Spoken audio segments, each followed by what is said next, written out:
Let the great debate begin on where Steph Curry now ranks in the all-time list for the NBA's greatest players. We haven't had a chance to give our 2 cents on this debate, so this is probably going to be the last NBA-centered episode that we're going to do for a while as we're moving more in towards the middle of baseball season. The football offseason is just now sort of starting to ramp up. We just had Gronk retire, just got that announcement just a couple hours ago. The LIV golf tournament keeps getting more news, but this episode is going to be, for the last time, probably for a while, centered around the NBA.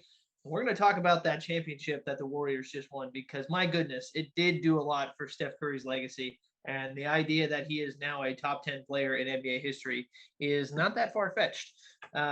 So, Sam, what did you think of the Warriors winning the title, how they won it? What did you think of the Celtics in that final game? I know it's been a while since it officially ended, but the discussion on legacy is still very much in the forefront of the media right now.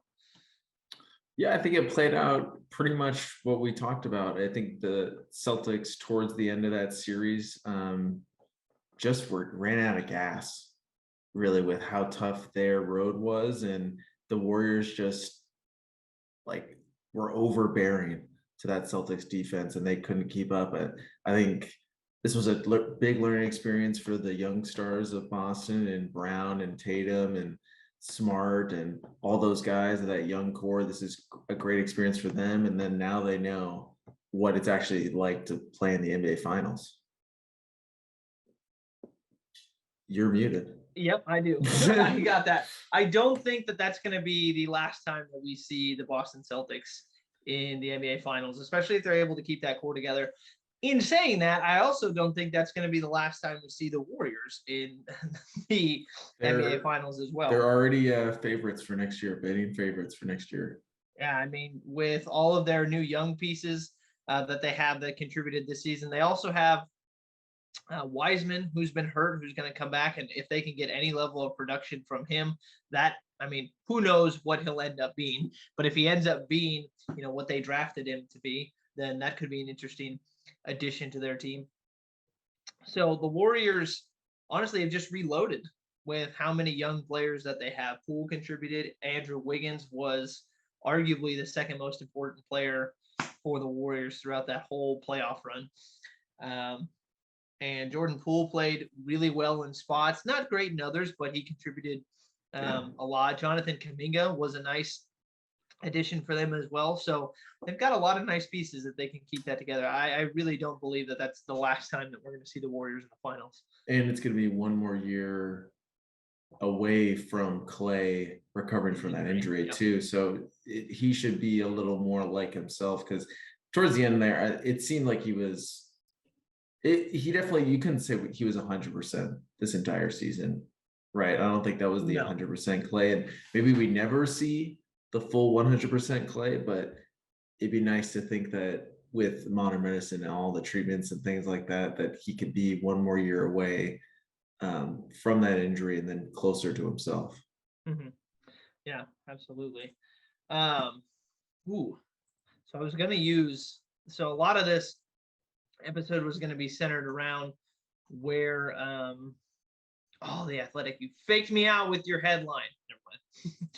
I have a list right here from The Athletic. It's the NBA's. So the NBA, before this season, they released their top 75 players of all time. And they didn't rank them, but other websites did. ESPN, The Athletic. The Athletic list is the one that we're going to use for this episode, because I think it's definitely the most well put together list. And the reason why we're obviously talking about this is because going into this finals, there was the whole discussion on, well, if Steph wins, then what is it going to do for his legacy? He's going to have 4 championships. He's going to have 2 MVPs. If he is the finals MVP, then he'll add that to his resume. The 3-point record is broken, and he's got a litany of accolades now. And the idea that he might now be a top 10 player was really big on a lot of people's minds. So we pulled up the list from The Athletic, and The Athletic has him ranked, at least this was in February. This list that they released was in February. So who knows where they would put him now. But as of February, they had him ranked at 15. So the players ahead of him, were Jerry West, Kevin Durant, Oscar Robertson, Hakeem Olajuwon, and then we're cracking into the top 10. So Kobe, Duncan, Shaquille O'Neal, Larry Bird, Wilt, Magic, Russell, Kareem, LeBron, Jordan. So some people have been really quick to say that Steph is now a top 10 player of all time. Other people have said, wait, hold on.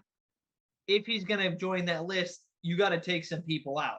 And it's hard to take some people out when you look at the top 10. I mean, when you get to the Athletics top 10, when number 10 is Kobe Bryant, you're having a pretty serious conversation on resumes in NBA history. So we got a lot to say about this, Sam. I'll give you the first crack, at least on initial impression. Where do you think Steph should be ranked? I totally agree with that sentiment of this was the one thing that he was missing, and then we finally saw him, which I don't agree with that. I've seen him play well in finals before and probably deserved. I think that Kevin Durant's second finals MVP, I thought it should have gone to Steph, really, because I think he outplayed him in a couple of those games. But this was the thing that he was missing for a lot of people, in a lot of people's minds, and he finally gets it. The 4 championships is kind of crazy. The fact that he tied LeBron, he's got all those like cultural aspects to where he's seemingly changing the game single-handedly in the last 10 years, and only unanimous MVP, or first unanimous MVP. I don't know if anyone's won it unanimously since, but it's just a lot of things that are going his way, that this was the final piece that you think would jump him up. But then when you actually look at the top 10, it's like, wait, whoa, those guys have so much going in their favor. Giants. And I think it's, for me, the way I look at it is I'd put them in, and it's sort of like stacking LeBron up with some of those guys, because if you look at LeBron's achievements compared to some guys, they might have more. Kareem has more points, and the guys have more finals MVPs and more championships. But I think it's about the projection, almost, that you're projecting LeBron's going to have the most points, and he's going to be up there with most assists and all these things. Like, you're projecting that later in his career. I think you can do the same thing with Steph, of he's going to get to a top 10 NBA scoring leader all time. And all these things that 3 points made are going to be astronomical, that probably no one's going to pass him, even with the amount of volume, until Buddy Hield, of course, retires. But right. But all these things, I think you can almost project and extrapolate his records out. And then it's like, oh, so when he's done, that's what it's going to look like. And I think that's what you really have to do with Steph and sort of these current players of, give them the same amount of time that all those guys at the top 10 had. I mean, Duncan, Kobe had 20 years. Give Curry till his 20th season, and then let's see what it looks like. Yeah, I mean, when you're getting I can't remember where I heard this, but when you talk about the players who are like the goats of the sport, you start referring to them by just one name, and you know exactly who it is. And everybody in the top 10 they're one namers, like Kobe, Duncan, Shaq, Bird, Wilt, Magic, Russell, Kareem, James, Jordan. Like, you know who everybody is and what that sort of name carries. And even when you get down to, the top 15, I mean, same thing. Hakeem, Oscar, Durant, West, Curry, same thing. So you're getting into this realm of NBA greats that's just so hard to talk about, especially when you have people who didn't watch him play, like us. I mean, we didn't watch Jerry West, Oscar, Hakeem. We didn't get to see, I mean, we've seen highlights of Bird, but we missed Wilt. We've seen highlights of Magic. We definitely missed Russell, Kareem. And I mean, we've seen a bajillion highlights of Jordan, but some of this is just hard to quantify because there's no tangible thing that we can pull from to say, well, yes, I remember seeing how good Jerry West was. It's like, no, I don't. But I remember watching Steph Curry. So there's a recency bias for certain people. If we're just going off of the athletics list, they have Curry at 15. And if you're talking about because he definitely doesn't move into like top 5 category. So I think if you're talking about where Steph is, he hangs out probably in that 8 to 12 range. But what you're talking about there is, so he would jump Jerry West on the list. He would jump Kevin Durant. And then now you're talking about Oscar Robertson, Hakeem, Kobe, Duncan, and Shaq. If you look at Hakeem's resume, and they have it posted here, it was 12 All-Star bursts, 2 NBA championships, 2 NBA Finals MVPs, a regular season MVP, and 2 Defensive Player of the Year awards. Steph's resume stacked up against that looks better. It just does. But again, it's one of those things where we didn't get to watch Hakeem. So how do you really put that into perspective? Now you're just talking about what's on paper, which doesn't always tell the whole story. So I think if we're just going off of sheer resume, like that's the only thing that because I think honestly, when you're talking about stuff like this, that is the ultimate, that's what you have to go off of, because not everybody watched all of these players. But the one tangible thing that we can all look at is resume. And I think Steph Curry now has a very good argument for being in the top 10 for greatest like resumes in NBA history. And maybe an asterisk on that resume is just the fact that he changed the way that people play the game in terms of 3-point shooting. So does that mean he's one of the greatest players of all time? If you're talking about resumes, well, he already is. Then, yeah. If he's already 15, he's one of the best players to ever play. I'm talking about like top 10. But again, I think resume is the only thing that we can go off of to really say yes or no, because you and I can't talk about players in the early 90s and 80s and 70s. So if we're just going off a resume, I think he's got a resume that would stack up against almost anybody. Yeah, I think he's clearly the second best point guard of all time. So I think he jumps over West and Oscar. I think he falls in right behind Kobe and Duncan for me. And I don't think he gets above them, because like we say, I think this gets credited to Steph a lot. And I think this is probably the biggest argument for him, is how he's changed the game of basketball with how many more 3-pointers are attempted and how many different guys. I mean, would Trae Young be as big as he is without Steph? Would he have gotten that opportunity? Who knows? Would Buddy Hield even be on an NBA team without Steph? Who knows? But what would Ray Allen have looked like and Reggie Miller have looked like if they were putting up as many threes as if they were post Steph, right? Like there's all these things that he gets attributed to because of his success. I think you got to do the same for Kobe. I mean, the amount of impact he made culturally was insane. Just the simple fact of whenever someone throws a wad of paper into a trash can, what name are they saying? Curry. At least when we were growing up, it was Kobe. It might be Steph now, but for now probably, but for us, yeah. But for a good 10, 15 years, it was just Kobe. They weren't saying, they might have said Jordan, maybe, but it was Kobe. Like that was a cultural thing. If you're doing that, like step back, mid range, it's Kobe. If it's a contested shot, that's like he had such a big cultural impact in how people played, similar to what Steph is doing now. So I don't think what Steph is doing now vaults him over Kobe, especially because Kobe's resume is better probably than Steph is.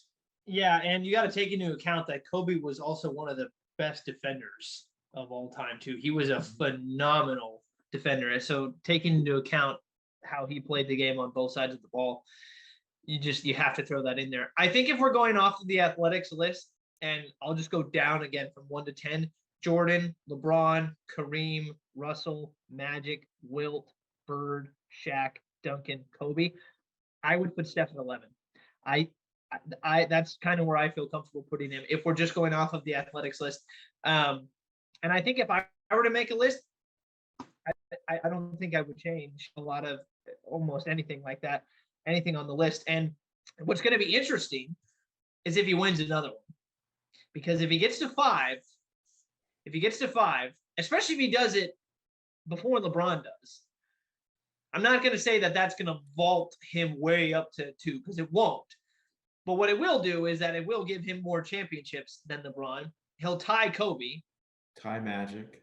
He'll tie Magic. And now you're talking about if he gets to 5, I think he's unquestionably, like, it's not even a debate anymore. I think now you can say he's hanging around the 8 to 12 mark, depending on the list.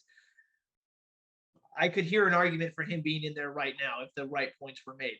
But if he gets to 5, then I think you cannot question anymore.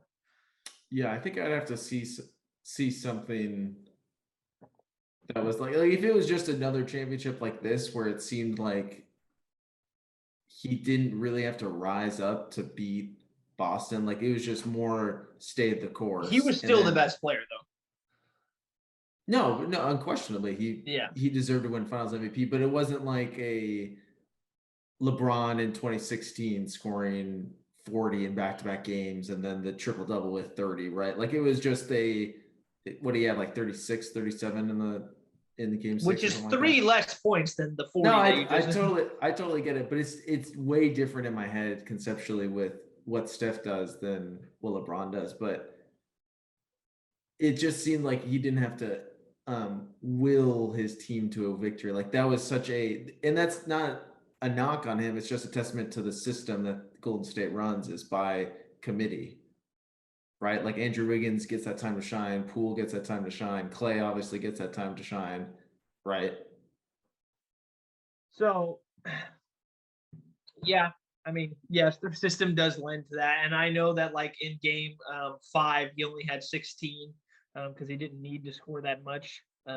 Everybody else was playing really well, but regardless, he was still the best player in the finals, and he definitely deserved to win MVP.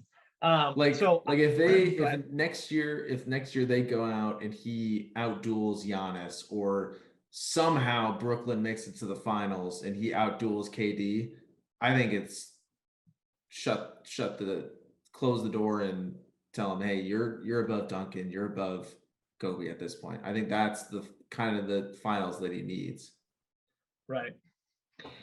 Yeah, and I think that would definitely vault him to that legendary kind of status. And yeah, it maybe the manner of how he'll do it will depend, but yeah, if he gets 5, it's going to be really hard to not put him in there. And so I posted a video about this on our social media page on Instagram. Again, if you're not following it, then it's n.t.s_podcast. So nothing to say podcast on Instagram. We got a couple comments from all people that we've had on the show. So our buddy Andrew Smith has been on our show once, right? Just that one time. Yeah. Keegan's been on a bunch of times. And then Jake Littlejohn, golfer. Sorry, Jake, I'm forgetting where you played. I am the worst host of all time. I'm looking at it right now, and I'm forgetting. Anyway, Jake's freaking awesome at golf. We'll just put it that way. Jake, if you're listening. So he's been on the show as well. So they all commented, and they all had some really interesting takes. I'll save Andrew for the end because I'm going to give his blog post a shout out because he did a top 10 rank. And he does have Steph in there. And not only does he have Steph in there, but he's got him above 10. So we'll save that. So I'll start with Keegan. So Keegan left a pretty lengthy comment, and I liked what he said.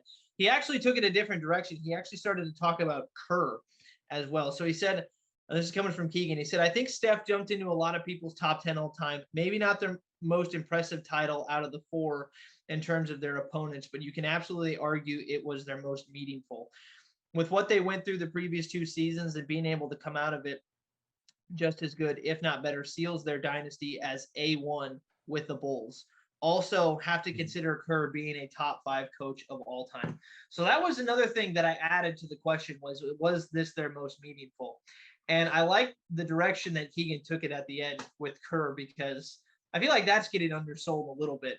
All the attention's going to Steph and his legacy, but Kerr now has racked up 4 championships as the Warriors coach. And I know that it might be easy to just point to all the players that he's had, but that doesn't always translate. You gotta build a system. They've been one of the top defensive teams ever since like that whole dynasty has started. Their defense has been amazing, and just the fact that he's been able to cultivate this culture. I mean, I really do agree with Keegan in that sense. I do think Kerr has to be considered as one of the best coaches we've seen in NBA history. Yeah, I think with his ability to manage personalities and attitudes and egos with all the great players that he's had, all the changing roles that guys have gone through, like Draymond is completely different from what he was in 2016 to what he is now, and Poole's development and Looney's development and Wiggins having his probably his best year all around under this team is, I think, it has to be credited to Kerr and that coaching staff. Yeah. And heck, while we're giving shout outs, Mike Brown was on that coaching staff and is now the current head coach of the Sacramento Kings. So yeah, good things. So, and I also think Keegan hit the nail right on the head, almost, with the Bulls dynasty, because the only other dynasty that I think you can throw into that conversation would be that Spurs run, where they had 5 championships and they made all the playoffs, like every single year that Duncan was there. So I think I would put I'm a little biased towards the Spurs, but they did have 5 championships. So if the Warriors end up winning a 5th one, then especially in a shorter window, like if the Warriors win another one within the next 2 years, they will have won 5 in like 10 years. I think that jumps the Spurs, because the Spurs would have like 5, I think, in like a 15-year period. So if they get 5 in 10 years, then yeah, I think they jump the Spurs. And they went to 2 finals as well. They went to 2016 yeah. and 2019 and lost. Mm-hmm. And they had to deal with all the injuries just coming back from everything. I mean, they were 15 and like 50 during that season that got called off by COVID. So they were bad for a short time when everybody was injured. So Jake left a list, and he put Curry in it as well. He said MJ, LeBron, Kareem, Russell, Wilt, Magic, Curry, Shaq, Bird, Hakeem, Draymond is trash. That was the comment. So again, Curry in the top 10, but you also got to take into account also the people who are responding to this. They're all people in our age group, and I do think that has to be taken into account with Curry, is the fact that there is a recency bias, and we have been around for the whole thing for Steph, so we've seen it. So I do think, again, when we're talking about where people rank all time, the only logical way to do it is by resume, because I think that's the most even playing field that you can play at, because you can't say Bird is better than Curry because I saw it, because for us, we can't say that. Some people can, and then maybe that's a more realistic debate. But if we're trying to put everybody on the same playing field, it should really just comes down to resume, I think. Yeah, and you have to almost like even like average out all the perspectives of every age group, because if you like you said, if you take our age, like 20s to even younger, Steph's going to rank a little higher for those. I mean, he might get all the way to 5th if you're talking to like a 15, 14-year-old who didn't even see Shaq play. Like we got to see the tail end of Shaq play. Mm-hmm. Yeah. You know, like it's just his legacy is going to grow even more as he continues to play. Hell, even Duncan.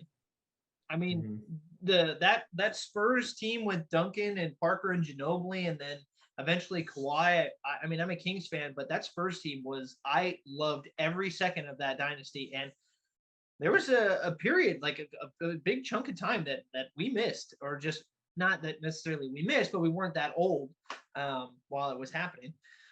So, all right, so we get to Andrew's comment now, and I'll read this verbatim. I agree with him on one part, and I disagree with him on another part. So he says so this is about our post that we said, and where Steph is all time, and how important this championship was for the Warriors and him. He said around 10th, definitely behind MJ, LeBron, Kareem, Russell, Bird, Magic. He's in the ballpark of Duncan, Kobe, Wilt, Hakeem, and Shaq. And then in terms of the importance of the championship, he said, and no, just because a first title is always what shoots people up the all-time ranking list, think Giannis before and after the title, but this was definitely their most impressive. So I agree with him on that first part when we talked about where he is in the ballpark. I don't necessarily, sorry, Andrew, but I don't necessarily agree with him on the first title is what shoots people up all time in the rankings, because I think this one shoots Steph up farther than his first one did, or any of the others. Not if But you're I looking at understand it. it If you're depends on looking the at player. it, if you're looking at it like literally, so if Steph didn't have a championship, he'd probably still be in the top 75, but it would be a lot lower. Well, yes. Right. So I feel like he's making a good point here, because the perception of Giannis definitely changed after he won that. Think about LeBron after he won his first against OKC. Like that Right. was huge for his But legacy. And then okay, so I thought about that too, because I knew we were going to talk about this. That first title for him, yes, was important, but I would argue that the one in Cleveland was the one that really cemented him even further, because it was one of those things where the argument was always he went to Miami with an established team and Dwayne Wade and Chris Bosh, and the Cleveland one was going back to where he was drafted, and it was a much more difficult road because he didn't have that same team. I think that did more for his legacy than the first two. but if we're talking like if there was like a power rankings of a list, and that first championship bumps him up 15 spots. The Cleveland one, yeah, it's harder to move those spots, but he's moving only 5 or 6.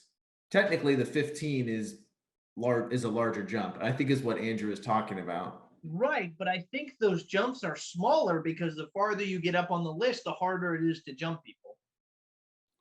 Well, I think you're technically they're close, like they're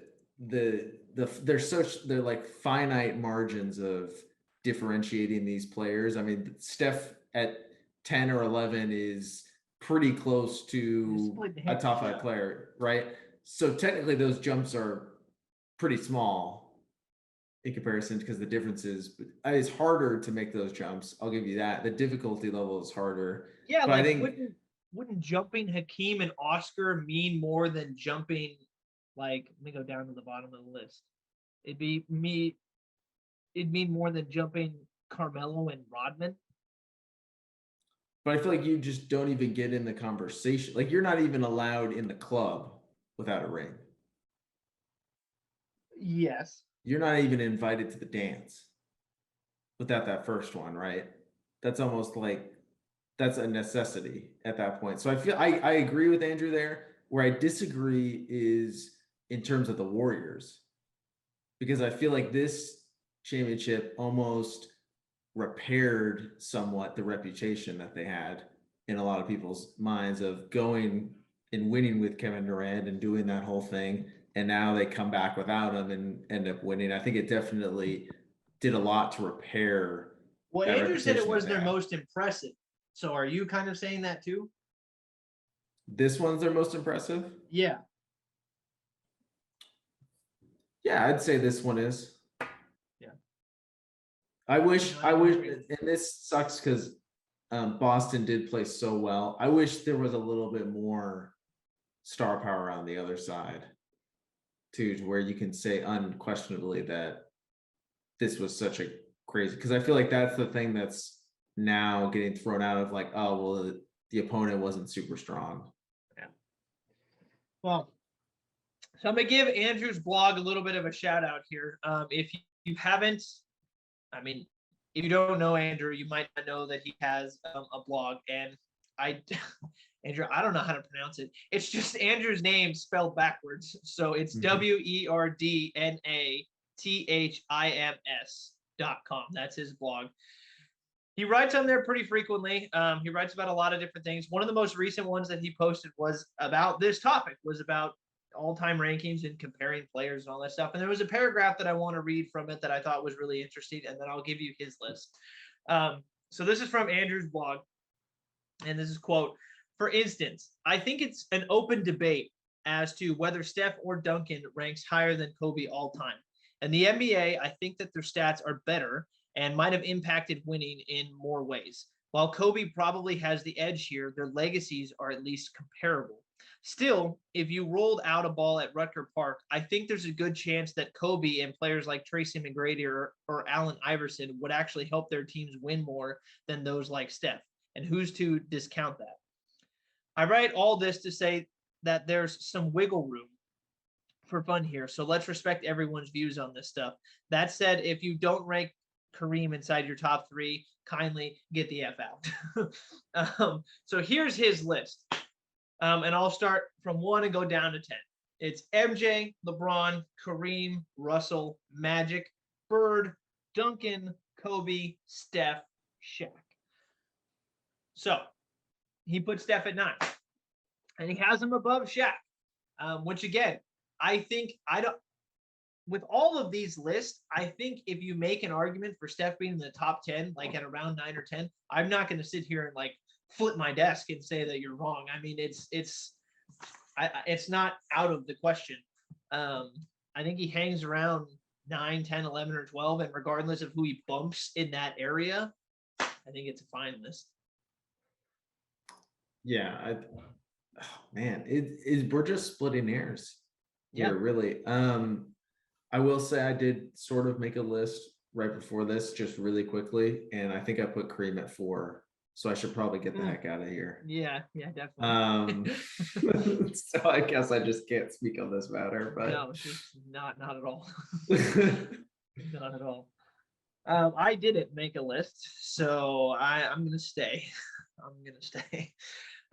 Again, this is what sports is about, right? Like debating this fun stuff. Like this is why you enjoy watching sports, and this is why people have these conversations, because they're so fun.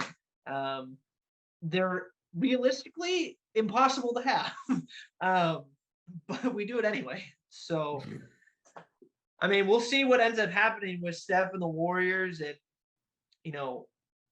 where the Warriors' place all time is going to be when people look back, regardless of if they win a championship moving forward or not, where Steph is going to be all time. It's really interesting, and it's honestly just been a treat to watch. And I think I've come full circle with the Warriors, and I think we talked about this a little bit too, because at the beginning it was like, good, just forget these guys. Like they need to stop making all these threes. And they're just unbelievably good. And then the Kevin Durant thing happened, and it was like, come on, really? Especially as like Kings fan, we're playing in the division, and not like they ever really competed against them, but it's like, come on, like we're done with these guys. And then now that it's kind of come full circle, it's like, I really appreciate the Warriors and everything that they do. This championship sort of makes you, they turned face a little bit. They turned from villain to now a little bit sympathetic. Yeah, when they had Durant, it was like, I hope they get obliterated because of all this. And now it was like, yeah, go Steph. I think this is actually a good transition, because I wanted to talk about this a little bit. Did you see the celebration, the parade and everything, and what they were all saying? Pretty much the sentiment was like, not really. F all the haters out there. But in my head, I was like, I feel like a lot of people were pulling for the Warriors to win this series. Like, I didn't think that they were, people hated them for the Kevin Durant stuff, and maybe that's what they're latching onto. And Draymond had a whole different thing to latch onto, because he was getting destroyed, rightfully so, for this series. But yeah, I didn't get it seemed like a team-wide sentiment of like almost like the bad boys in a way. All it honestly takes is like a couple analysts to get on there and really spread something to just use as fuel. Honestly, they could be referring to 6 people, like 6 big analysts. Like I know that I was listening to Get Up earlier this week, and they pulled a clip from like Kendrick Perkins, talking about how like way earlier at the beginning of the season, saying that he doesn't think that they're going to get back to the championship. So it doesn't take much for them to latch onto. Who knows who they're talking about? But yeah, it doesn't take much, I would imagine, for that to be the rallying cry. They were the favorites when this final started. everyone, I think, at least agrees that Steph has improved. And I think he is one of probably the most likable player in basketball right now. Him or Giannis, yeah. And then the only reason they were doubted is because of the injuries. Yeah. I just thought it was very weird and sort of turned me off from their team of how they responded to winning the championship and being like, oh, we're shoving this in your face. Like, we did it in spite of everyone saying that. It was like, oh, I didn't think that everyone hated you guys this year quite as much as years before. Oh, well, whatever. They can do what they want. They won. I let them celebrate, I guess. I don't. But speaking of doing whatever they want, let's wrap up this NBA conversation. We'll put a pin in the NBA season until next year or until some big trade happens. Pinned it there. Yeah, we'll come back to it. But let's move on. When Bradley Beal gets traded to the Kings. Yeah, that'd be great. Oh, well, Kyrie, I guess, is trying to move teams. So that's Kyrie is trying to move teams. Or they're trying to kick him out. They're at a stalemate. That was the last I heard. I think he'll have a good time in Orlando. Orlando. Yikes. No offense, any Orlando Magic fans, but I mean, that's coming from Kings fans. So the bottom of the barrel slander is all. He wouldn't even suit up for the Kings if he got traded somehow to the Kings.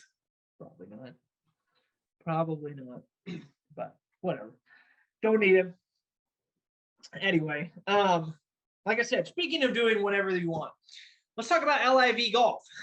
Mm-hmm. Because all these golfers are just doing whatever the hell they want and saying, you know what, we're going to lead the PGA, give us the money.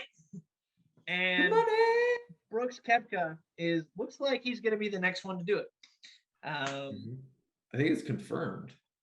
Was it officially confirmed? The last that I saw, I didn't want to say it on the show. I saw 150. Okay, allegedly, he is making that move for around about the same that Mickelson got paid for. So that 150 mil. I didn't want to like officially say that he. It's not like we're breaking news. It's something that's already been alleged. Okay, yeah. So right here it does say he has officially joined LIV Golf ahead of Portland event. All right, so there you go. There's another gigantic name that has gone to LIV Golf, and it really does. You brought this up on the last show, and I guess I hadn't really thought about it much, but there really doesn't seem to be a ton of coverage on this on like major sports, like ESPN or SportsCenter, just talk shows that I listen to. It's like the back half of the show, like the last few minutes. This is big. Like there is just golf in general, though. I know, but it just feels like they're like, it'd be one thing if all these like lower level players were leaving, but they're pulling big names. It would be like if the XFL offered a bunch of money to Justin Herbert and Patrick Mahomes, and they were like, peace. And they left. And they were pulling those kind of players. I mean, that is what that would destroy the NFL. Like, I think the NFL will be fine. They have enough talent. Well, in the sense of like, that would be really bad for them. I think this is awful for the PGA Tour because off the top of my head, I feel like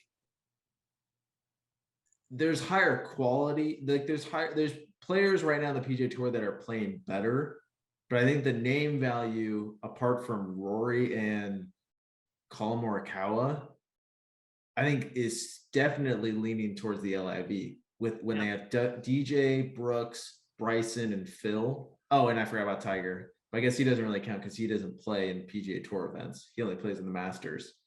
I mean the majors. I didn't even mean to say Masters, but and he's technically still on the PGA Tour.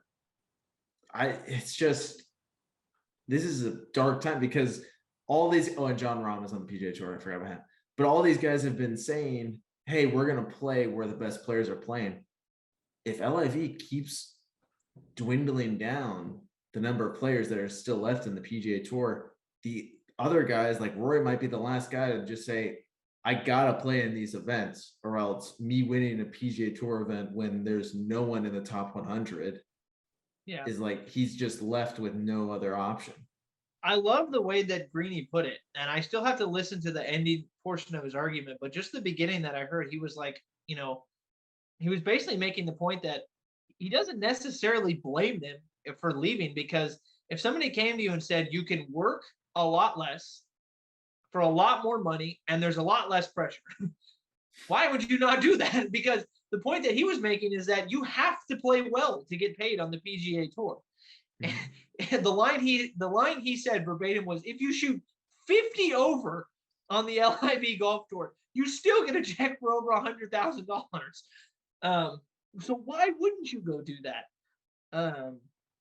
So I get it. I really do. I don't blame them for going after that stuff. It's not like they're playing against a ton of scrubs either.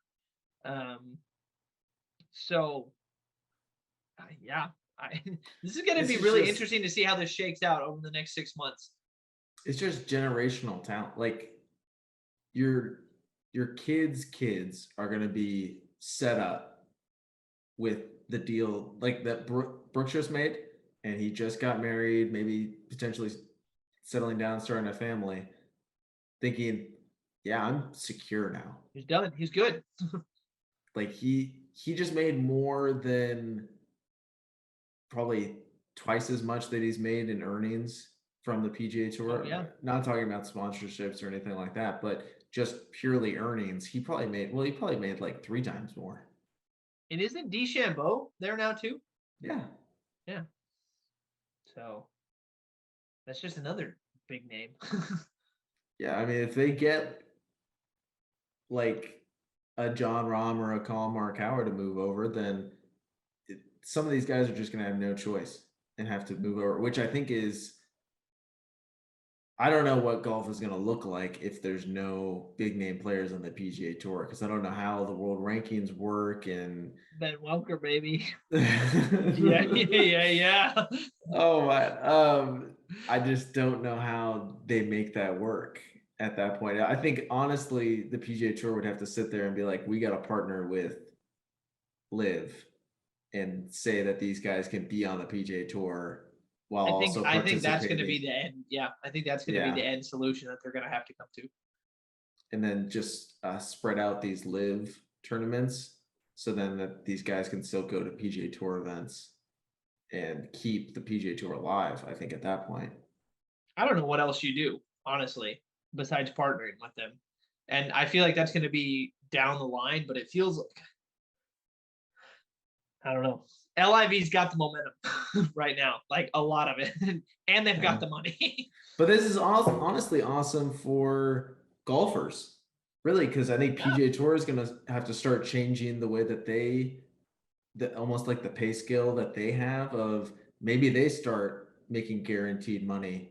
It's going to be a lot lower, but maybe they start guaranteeing money for everybody that's in events and everything like that. And I think that would definitely change a lot of the perception that goes into starting a career in golf. Maybe the European Tour does the same thing. Do they have enough money for that? Who knows?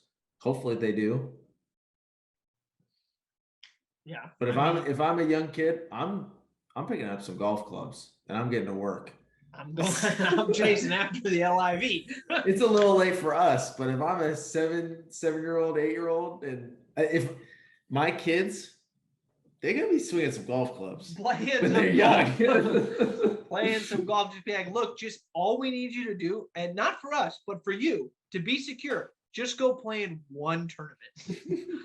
Even if if I allowed to get $100,000 and you'll be set. You don't need anything from us at that point. You have $100,000. Go do it. I'm pulling you out of school. You're getting homeschooled, and we're just going to the range. We're going to short game. We're putting. We're going to be at the golf course for 5 hours a day. What's the first class today? Putting. Let's go.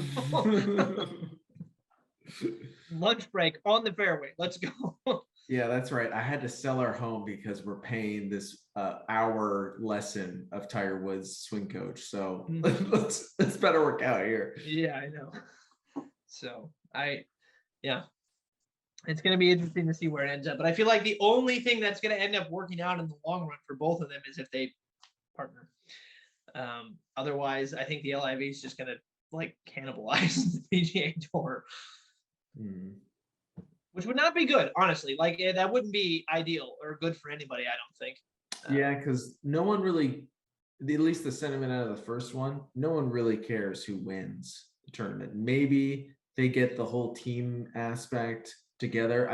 I think so. I listened to the Rick Shields golf show, and he's this big golf YouTuber.